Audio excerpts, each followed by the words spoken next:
Okay, welcome back everyone to theCUBE's coverage of AWS Summit 2022 here at Moscone Center, live on the floor. I'm John Furrier, host of theCUBE, all the action day two. Remember, AWS Summit in New York City is coming in this summer. We'll be there as well. Got a great guest, Murli Thirumale, who's the VP and GM of Cloud Native Business Unit Portworx. Been on theCUBE multiple times. We were just talking about the customer you had on, Ford from Detroit, where KubeCon will be this year. That's right. Great to see you. Yeah, same here, John. Great so to see what's you the again. update? Quickly, before we get into the conversation, give me the update on what's going on in the company, what's happening.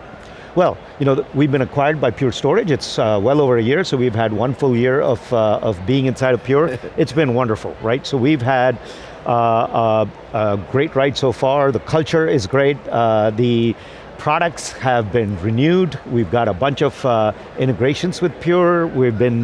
We've more than doubled our business and more than doubled our headcount, so things are going great. I always had, congratulations by the way, and I was going to ask about the integration, but before I get there, we've been always like to play some jokes on theCUBE, and because serverless is so hot, I've been using storageless.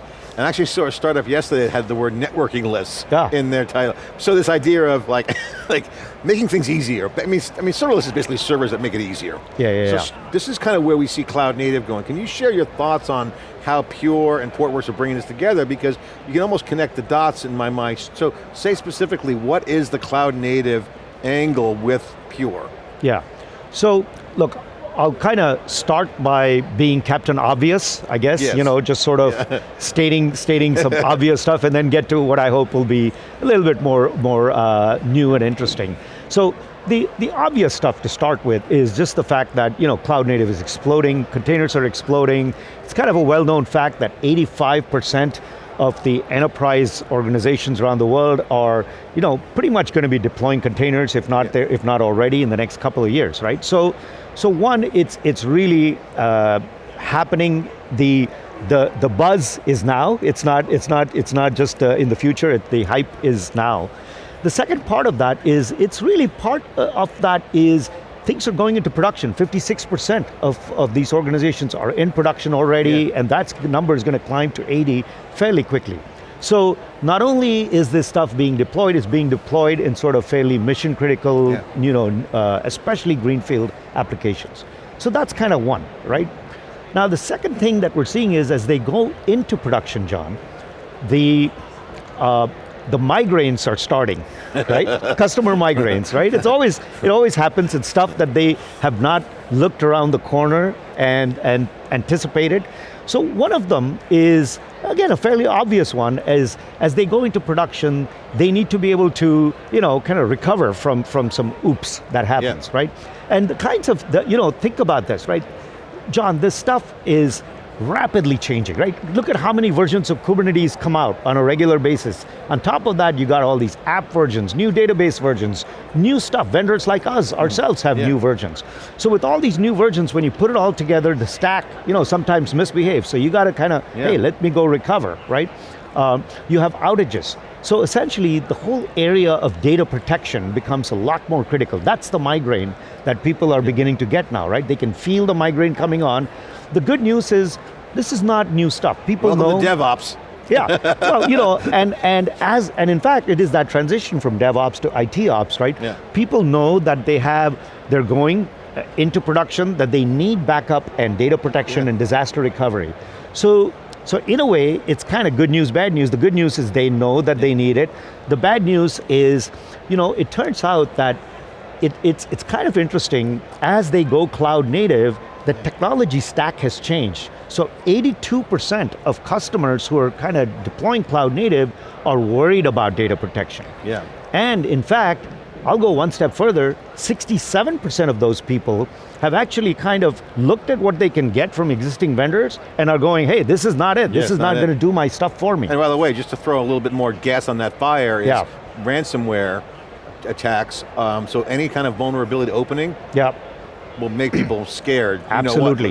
So it's a board level topic, right? Yeah, and then you bring down to the DevOps, which is, we all know the innovation formula: launch, iterate, pivot, then innovation, you get the formula, all your metrics. But it's a system. Correct.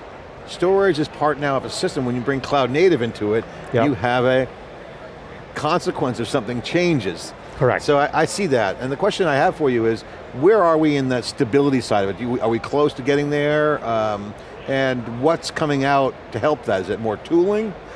Because the trend is people are building tools around their cloud native thing. Yeah. I was just talking to MongoDB, and they got a database. Now that's all tooling, vertically integrated into the asset or the product, because it integrates with APIs, right? So that makes total sense. So I think there's kind of, again, a good news, bad news there, right? There's a lot of good news, right? In the world of containers and Kubernetes, what are some of the good news items, right? A lot of the APIs have settled down, have been defined well. CNCF has done a great job promoting that, right?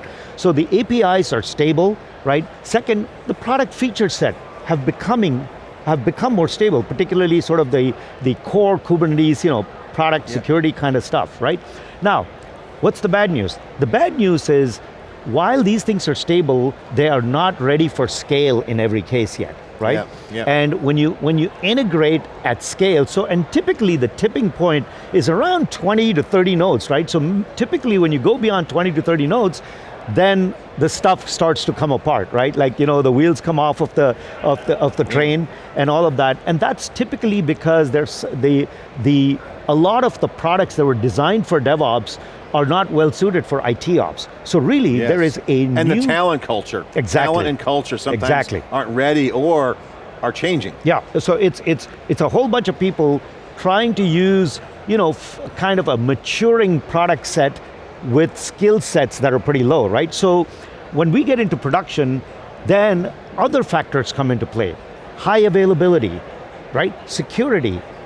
You talked about ransomware, disaster recovery, backup. So these are things that are sort of, I would say, not 101 problems, but 201 problems. So right, this is natural as we go to that part of the thing. And that's the kind of stuff that, Portworx and Pure Storage have been kind of focused on solving. And that's kind of been how we've made our mark in the industry, right? We've helped people really get to production on some of these deployments. First of all, the reputation on both companies has been strong, high quality.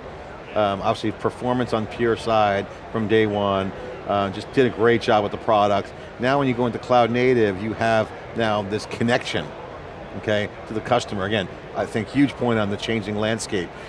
How do you see that IT to DevOps emerging? Because the trend that we're seeing is abstracting away the complexities of management. Yes. So I won't say managed services are more of a trend, they've always been around, but the notion of making it easier for customers absolutely, super important. So can you guys share what you guys are doing to make it easier? Because not everyone has a DevOps team. Yeah, so look, the number one way things are made more easy is to make it more consumable by making it as a service.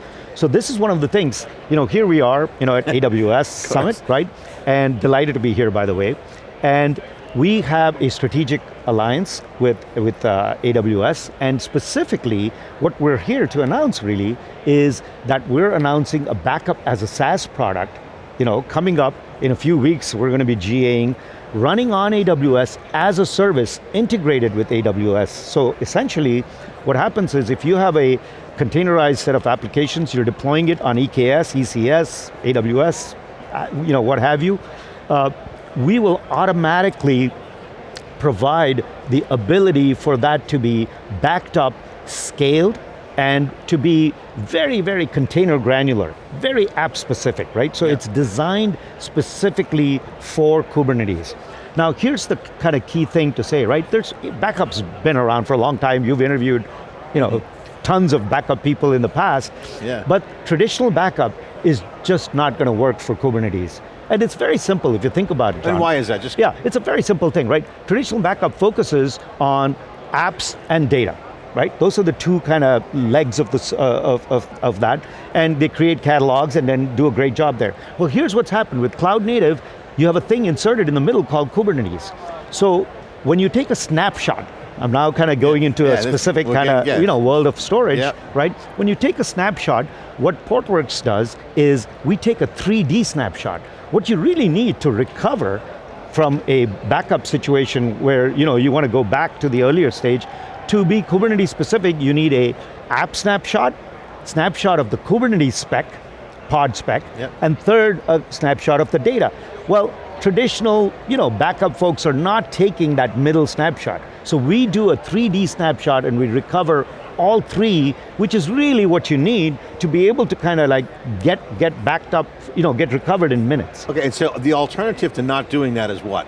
What will happen? Well, the alternative to do that is to do your old machine level backup. So what happens with traditional backups are typically VM level or machine level, right? So you're taking a snapshot of the whole kind of machine and server and or VM setup, and then you recover all of that, and then you run Kubernetes on that, and then you try to recover it. So you have to stand everything up again.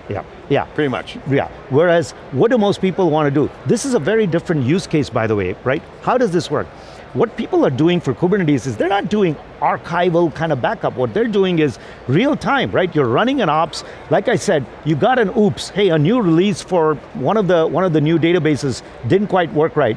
Boom, I want to just go back to like yesterday, right? So how do I do that? Well, here you can just go back for that one database, one app, and recover back to that. So it's operational backup and recovery as opposed to archival backup and recovery. So for that, to be able to recover in seconds, right? You need to be kind of integrated with AWS, which is what we are. So it's integrated, it's automated, and it's very, very container granular. And so these three things are the things that make it sort of, very specific. I love the integration story, because I think that's the big mega trend we're seeing now is that integrating in, but again, it's a systems concept. It's not a standalone storage, detached storage. Exactly. It's always, even though it might be decoupled a little bit, it's glued together through, say...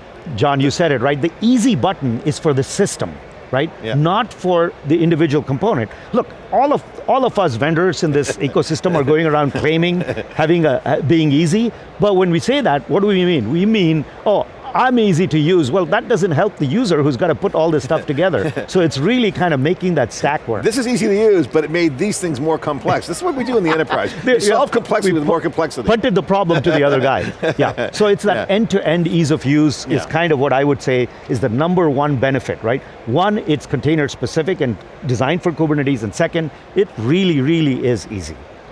Well, I really like the whole thing, and I want to get your thoughts as we close out. What should people know about Pure and Portworx relationship now, and the Amazon integration? What's the new narrative? The North Star is still the same. High performance, store, backup securely, recover, and deliver the data in whatever mechanism it can. That North Star is clear, never changes, which is great. I love that about Pure and cloud native. It's just taking the blockers away. I think the single biggest thing I would say is all of these things, what we're turning into it is as a service offering. So we're going to backup as a service, or our Portworx product now is going to be the Portworx Enterprise Storage product is going to be offered as a service. So with as a service, it's easy to consume, it's easy to deploy, it's fully automated. That's the kind of the single biggest aha, especially for the folks who are deploying on AWS today. AWS is well known for being easy to use, it's kind of fully automated. Well, here, now you have this functionality for cloud native workloads. Final question, real quick. Customer reaction so far, I'm assuming marketplace integration? Yes. Buying, joint selling, go to market? So it is integrated billing, and all of that is part of that kind of offering, right? So when we say easy, it's not just about being easy to use, it's about being easy to buy, it's being easy to expand, and all of that. Scaling the service. And scaling, and being able to kind of, automatically or automagically, as I like to say, scale it, right? So all of that is absolutely part of it, right? So it is really kind of an, it's not about having the basics anymore. We really are, we've been in the market now for 6-7 years, so we have sort of an advanced offering that not only knows what customers want, but anticipates what customers can expect. And that's a key difference. I was talking to Dr. Matt Wood real quick. I know we got to wrap up on the schedule, but earlier today about AI and his business analytics division he's running. And we're talking about serverless and the impact of serverless. And he kind of came down the same lines as you are with the storage and the cloud native, which is, hey, some people just want storage and elastically analytics without all the under the cover stuff. Some people want to look under the covers. Fine, whatever, choice. So really two things. So all the way from, you can buy the individual components, or you can buy the as a service offering, which just packages it all up in a one, easy to consume kind of solution. Final question. What's it like at Pure? Everything going well? Things good? We love it, man. I'll tell you, these folks have welcomed us with open arms. And look, I've been acquired twice before, and I say this, that one of the key linchpins to a successful integration or acquisition is not just the strategic intent, that always exists, but really around a common culture. And we've been blessed. I think the two companies have a strong common culture of being customer first, product excellence, and team wins every time, and these three things kind of have pulled us together. Well, it's been a pleasure. One of the benefits of doing theCUBE for 13 years is that you get to see things. Yeah. Scott came on theCUBE to announce Pure Storage on theCUBE. Yeah. Because he was a nobody. You're never going to get escape velocity, EMC's going to kill you, NetApp owns you. Nope. Well, we're talking about marketplaces, and theCUBE is the marketplace of big announcements, John. So this is, delighted to be here. You got any big announcements? Yeah. Well, that was the AWS announcement. Yeah, so that is big. Final word, share with the audience what to expect in the next year for you guys. What's the big news coming down? What's coming around the corner? I think, you can expect from Pure and Portworx the as-a-service set of offerings around, HA, DR, backup, but also a brand new stuff, and keep an eye out, we'll be back with John, I hope, that talking about this, is data services. So we have a Portworx data service product that is going to be announced, and it's magic. It's allowing people to deploy databases in a it's the easy button for database deployment. Congratulations on all your success. You're now the VP and General Manager of the Cloud Native Business Unit. You make it sound bigger than it actually is, John. Thanks for coming on, appreciate it. Thanks. Yeah. Okay, it's CUBE coverage. Be back for more coverage. You're watching theCUBE here live in Moscone on the ground at an event, AWS Summit 2022. I'm John Furrier, thanks for watching.